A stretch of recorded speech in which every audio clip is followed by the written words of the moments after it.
Welcome to the show. Welcome to the show. It's a girl Sarah right here on Relax Radio. Now, earlier we were actually just talking about grief and ways in which you can actually make sure that you deal with your grief, that you talk about your grief and you come to terms with it. And it is your girl Sarah right here on the Sunrise to actually have the conversation with you to make sure that you know how to deal with your grief and you know ways in which you can make sure that you are able to come to terms and talk about your grief as well. So make sure you stay tuned because, like I said, we have a lot more. We actually have a bit more left to talk, or bit more to tell you on how exactly to talk about grief and to share your feelings of grief with people as well. Right now, before I actually tell you about grief, before I tell you anything regarding it as well, I want to very quickly tell you about Annie Nicholson, who's actually an artist who's touring the United Kingdom in her van, and she's giving people ice cream to make sure that they can have a conversation with her about grief, right? To make sure that they can open up to her about grief and everything. So that is an absolutely amazing initiative that is being taken by Annie Nicholson. Now, she's also known as the Fandango Kid, and she's basically touring the United Kingdom in a van and she's giving away ice cream, right? So obviously, she's dishing out mint chocolate chip and strawberry in an attempt to get people to talk about their feelings, especially feelings that revolve around grief, which I think is an absolutely amazing initiative given the fact that a lot of us went through a lot of grief during these past few months, right? Especially with COVID, we lost a lot of close family members, we lost friends, we lost our jobs, and grief doesn't always have to be related to someone, right? Grief can also be related to something. So that's why we're having this conversation, because I want to make sure that I help you understand grief, that I help you figure out how exactly to deal with grief, and I also help you understand or dispel some myths about grief and all of these myths that exist that aren't really helpful, especially when it comes to dealing with grief. Okay, so like I said, Annie Nicholson is currently touring the United Kingdom because she wants to make sure that people can come and talk to her about their grief, right? So recently she started doing this because she lost a lot of her, or rather much of her close family, in an accident in New York in 2011. And because of that, she actually tried to use her creativity to publicly explore the issue of grief. Right now, her works of art are often displayed at institutions and galleries. But what happened was she actually realized that when it comes to galleries, when it comes to institutions, not a lot of people are comfortable talking about their feelings. So that's when she decided, hey, you know what?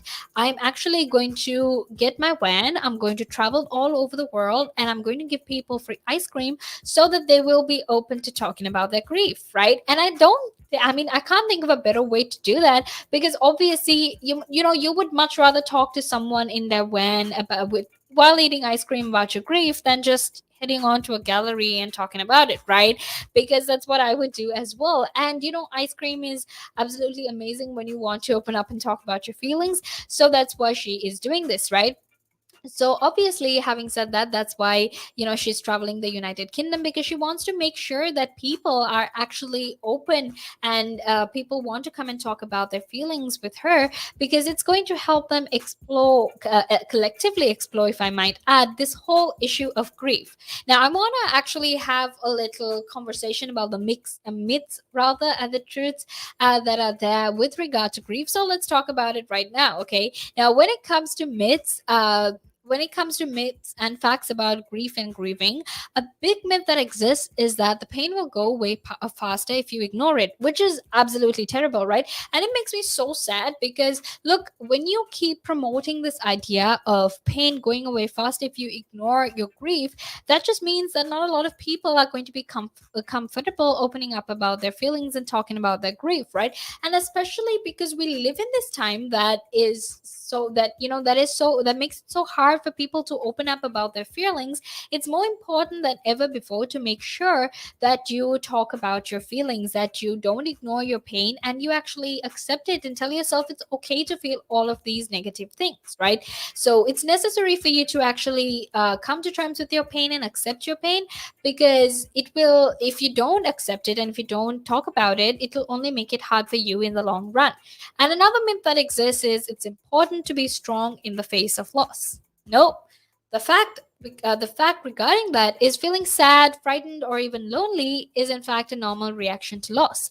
Crying doesn't mean you're weak, and sharing your true feelings can in fact help your family and you, or even anyone else who you're sharing that grief with. Okay, now, another myth that exists is if you don't cry, it means you aren't sorry about your loss, which is absolutely terrible because some people just tend to show their grief through other ways other than crying. And it doesn't always mean that you have to cry just because you're sad.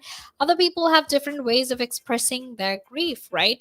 And another myth that exists is that grieving should last for about a year, which not really, right? At the end of the day, we all grieve at different paces. We all grieve at different, we all grieve at different times. So that doesn't mean that just because you don't grieve for a year, it doesn't mean you're a terrible person, right? I might grieve for 3 4 months, but that doesn't mean that someone else might do the same.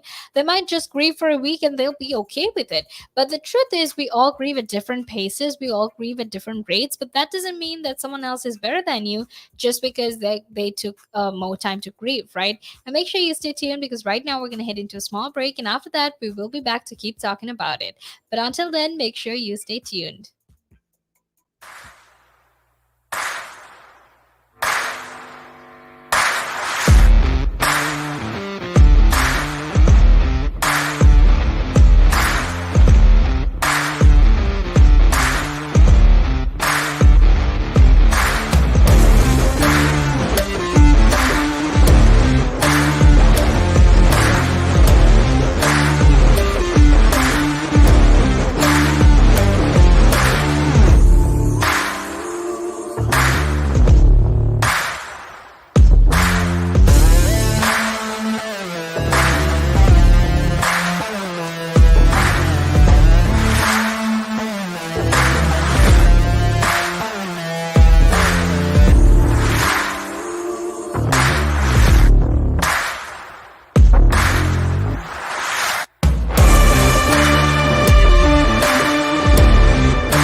Welcome back to the show. It's your girl Sarah right here on the Sunrise, and I'm very, very excited to be here because we still have a little bit more left to talk about grief. Right now, we were just talking about some myths that were related to grief and why exactly we need to deal with those myths. But make sure you stay tuned because we still have a little bit more myths left for us to talk about. Right. So earlier we were just talking about how there is this myth that exists that says if you're grieving you should lie you should grieve for a year, right? Which really doesn't make any sense because like I said, when it comes to grieving, people grieve at different rates, they grieve at different paces. And that doesn't mean that just because you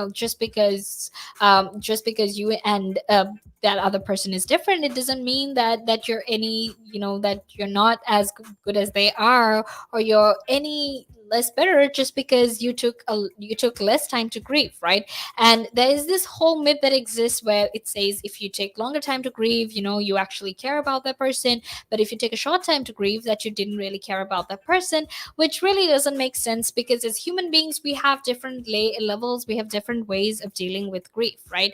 Now there's another myth that exists that says moving on with your life means forgetting about your loss, which is really not true. Sometimes you can move on. Moving on actually means that you've accepted the loss, but that doesn't mean that you've forgotten them, because sometimes and moving on with your life and doing whatever you have to do and getting on with your life actually just means that you have come to terms with the fact that you lost them, that you lost that job or lost that person, and that those memories that you have with that person will still be a huge part of who you are as a person.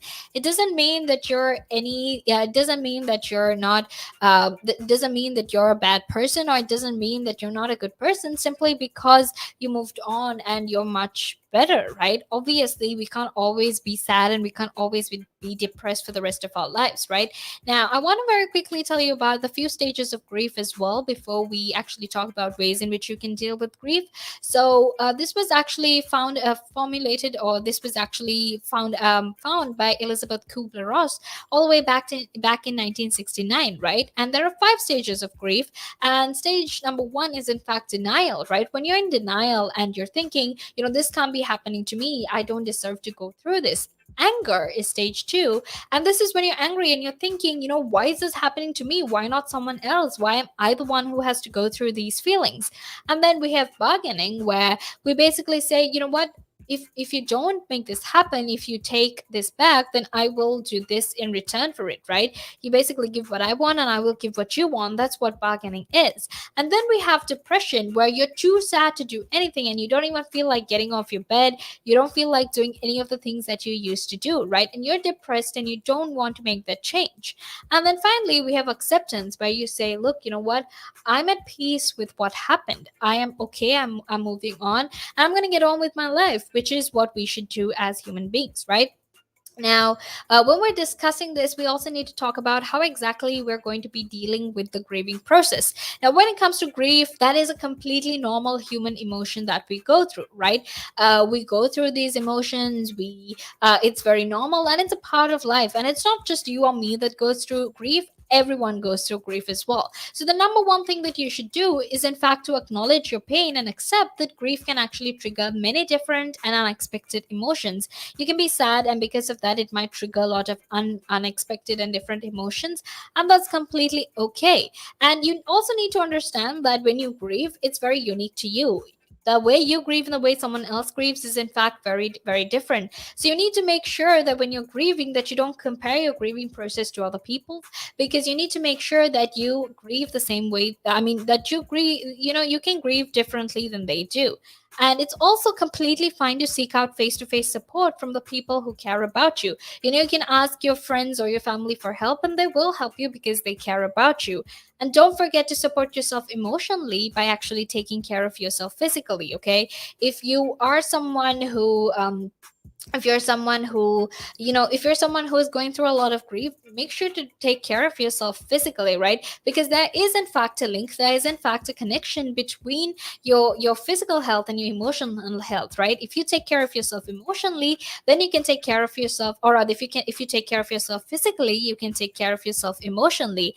And also, don't forget to recognize the difference between grief and depression. Sometimes, you can sometimes because of grief you go through depression, but that doesn't mean that they're the same, right? They're in fact very very different. So make sure you are able to recognize the difference between those two.